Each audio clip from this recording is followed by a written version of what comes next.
Hi, Barbara Ann Mojica, aka Little Miss History, and I'm back with you for another session of the 2-Minute Teacher. How to set up a mini lesson in just a couple of minutes. Today's lesson is going to be using time and solving word problems. Teaching time is probably one of the more difficult concepts for younger children. And you need to explain that a clock can be analog or digital. The analog clock is our traditional clock, like the one on this worksheet, and we have the time marked. Each number stands for 5 minutes. The increments between stand for individual minutes.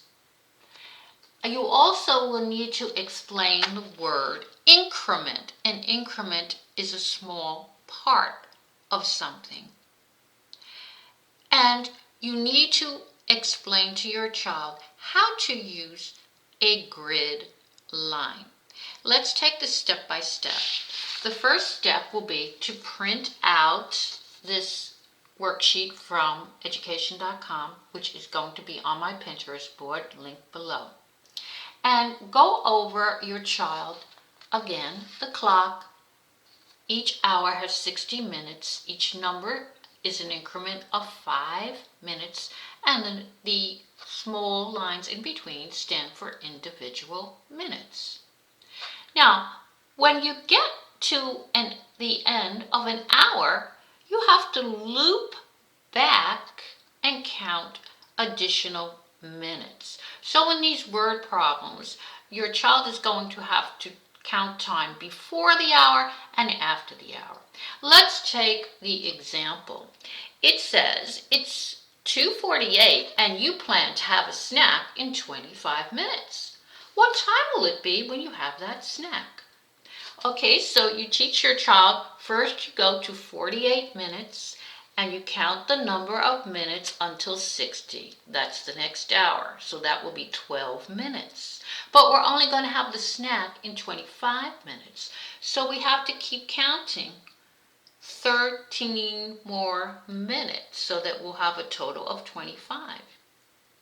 And that will give us the time that we will have the snack. So your child is going to practice doing this. There are 4 additional word problems. They're going to look at the clock. They're going to look at the grid. They're going to count the time before the hour and then whatever time is needed after the hour to get the answer to the word problem. All your child will need is this worksheet, some pencils, and an eraser. If you like, you can develop additional problems of your own and ask the child to use the grid to solve the problems. I hope you've enjoyed this mini lesson. Check to hit the subscribe button and notifications, and you will get additional lessons each week. Until next time, bye.